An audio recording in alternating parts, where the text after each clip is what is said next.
안녕하세요. 분당 리더스 동물원의 외과 원장 박강명입니다. 이번에는 외과 케이스 5번째로 담낭절제 케이스를 가지고 와봤습니다.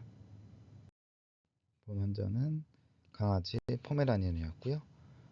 여자아이였고 9살령으로 담석 점액종 환달 수증으로 내원하였습니다. 본 환자에서는 담낭 폐색을 확인하기 위해서 초음파와 CT를 진행하였고요. 일반적으로 CT가 필요하지 않은 경우도 굉장히 많으니까 참고해서 보시면 될 것 같고요. 일단은 보라색 화살표로 보이는 이 부분이 간내 담관이고요. 노란색 화살표로 보이는 부분이 담낭입니다. 그리고 초음파에서 보이시는 이 부분이 메이저 듀오데널 파필라 쪽, 그리고 여기에 보면은 CBD, 그러니까 커먼 바일 덕트 총담관이 확장되어 있는 것을 확인할 수 있습니다.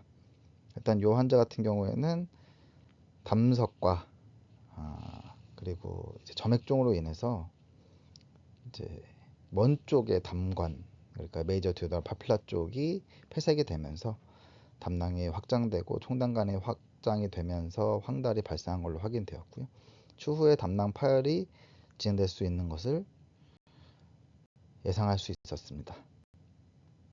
간내 담관에서도 다수의 결석이 초음파상 확인이 되었고요. 수술 이후에도 토탈 빌리루빈 및 간수치 회복이 느리게 나타날 수 있다고 CT에서는 표현을 하였지만 간내 담관으로 막 확장이 되거나 이제 황달 수치가 올라가는 경우는 많지 않으니까 그렇게 알고 계시면 될 것 같고,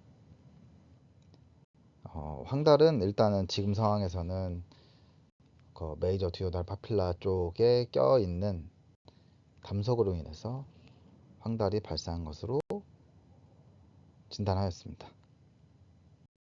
네, 이제 담낭 절제술을 진행하고 있는 사진이고요.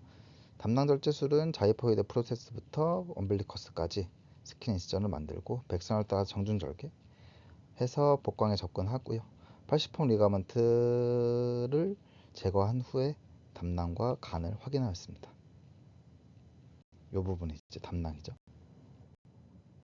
간역과 부착되어 있는 인대를 이제 뭐 봅이라던가 테노토미시죠, 맷젠바움, 뭐 면봉 이런 것들로 둔성 분리와 예성 분리를 복합적으로 사용해서 분리를 하면 이렇게 이제 시스티 덕트부터 CBD까지 이렇게 쭉 보이게 되고요. 이렇게 담낭이 분리돼서 있는 것을 확인할 수 있습니다.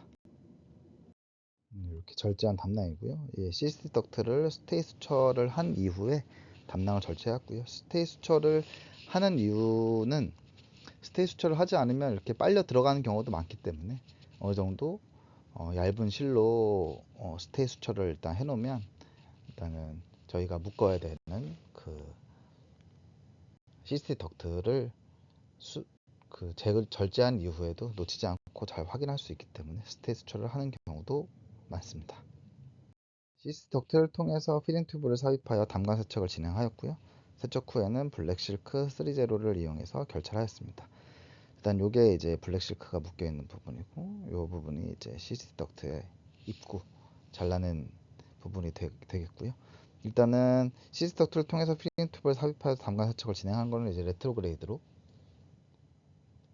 이렇게 노모그레이드구나. 노모그레이드로 이렇게 진행을 하여서 저거를 이제 블랙 실크로 수초하기 전에 저 부분에 이제 피딩 튜브를 넣어가지고 이렇게 세척을 일단 진행을 하는데, 일단은 메이저 듀오데널 파필라 쪽에 껴져 있는 결석이 이제 그렇게 물로 쏘거나 피딩 튜브를 집어 넣어서 노모그레이드로 쐈을 때 제거가 되지 않고 계속 막혀 있는 경우가 있기 때문에 유관적으로 뚫려 있는지를 확인하고 피딩 튜브가 메이저 듀오데널 파필라를 지나서 12지장으로 내려가는 거를 확인이 돼야 되는데, 이제 요 환자 같은 경우에는 확인이 되지 않아서 그냥 절개한 다음에 메이저 듀오데널 파필라 여기죠, 요 하얀색 화살표로 되어 있는 요 부분을 확인해서 담낭 쪽으로, 그러니까 크레니얼 방향이죠, 크레니얼 도소 방향으로 이렇게 삽입을 하여 가지고 세척을 하는데, 요 전에 이제 여기에 껴져 있는 담석 같은 거를 일단 제거를 한 상태니까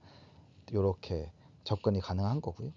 이렇게 오프렌치 피딩 튜브나 4프렌치 피딩 튜브, 6프렌치 피딩 튜브 이런 것들을 삽입해서 CBD를 깨끗하게 세척을 하고 나와야 어느 정도의 이제 그 점액종, 무코실 이렇게 점도가 높은 것들도 다 제거가 가능하기 때문에 이렇게 꽉 막혀 있어서 폐색이 일어난 환자들 같은 경우에는 세척을 해주시는 게 좋고요. 이렇게 세척을 하게 되면은 이제 여기에 있는 판크레 덕트, 이제 메이저 판크레 덕트죠. 이렇게 같이 삽입돼서 나오는 메이저 판크레 덕트의 손상이나 이제 담즙의 역류로 인해서 췌장염이 발생할 수 있기 때문에 수술 이후에 췌장염의 발생 여부를 꼭 확인하여야 합니다. 엑슨 5제를 이용해서 절개한 12진을 봉합하였고, 봉합 후에 리퀴드 테스트를 이용해서 누출되는 부분이 있는지 없는지 확인하였습니다. CBD를 이제 플러싱을 하면서 이제 확인된 담석이고요. 이렇게 자잘한 것들이 굉장히 많이 껴있는 상황으로 확인되었습니다. 환자는 담석에 의한 EHB로 진단된 환자로 콜레시스테토미와 담낭 젖주술 후에 메이저 주의 파필라를 통한 이제 총담관의 플러싱을 진행하였고요. 이제 담낭 절제술 후에는 췌장염과 바일 페리토나이티스가 동반될 수 있기 때문에 항상 그 부분에 대해서 확인을 입원 중에 꼭 확인을 해야 되고요. 지금 요 환자 같은 경우에는 담석과 뭐 점액종 이런 게 동반되어 있으니까 담낭 절제술을 진행하였지만 담석만 있다고 했을 때는 꼭 담낭 절제술이 추천되지는 않습니다. 담낭 절제술을 진행한다고 하더라도 담석이 생기는 걸 막을 수 없기 때문이 일단 근본적인 이유고요. 점액종 같은 경우에는 많은 분들이 아시겠지만 뭐 갑상선 기능 저하증이나 쿠싱 뭐 이런 것들, 이런 호르몬 질환으로 인해서 담낭 점막의 하이퍼플라시아, 이제 과증식이죠. 이런 걸로 인해서 담낭에 들어가 있는 담즙을 굉장히 진득하게 만들고 점액화시키면서 증상이 생긴 거기 때문에 이런 환자들 같은 경우에는 담낭 절제술이 필수적이 될 수 있지만, 지금 같은 경우에는 복합적으로 있는 경우이기 때문에 이 환자는 담낭 절제술을 진행을 하였지만, 담석만 있는 경우에는 폐색이 없는 이상은 저 개인적으로는 조금 지켜보시는 게 맞지 않나 이런 생각을 하고요. 왜냐면 이제 추후에 담낭이 없음으로 인해서 담석이 더 잘 생기는 경우도 많고, 담석으로 인해서 뭔가 또 폐색이 일어나서 재수술을 하는 경우도 굉장히 많기 때문에 근본적인 치료의 이유가 이제 담낭 절제술이 되지 않는 경우가 많아서 그 부분에 대해서 유의하면서 치료를 진행하시면 될 것 같습니다. 오늘도 담낭 절제술에 대해서 들어주셔서 감사합니다. 분당 리더성 무료원이었습니다.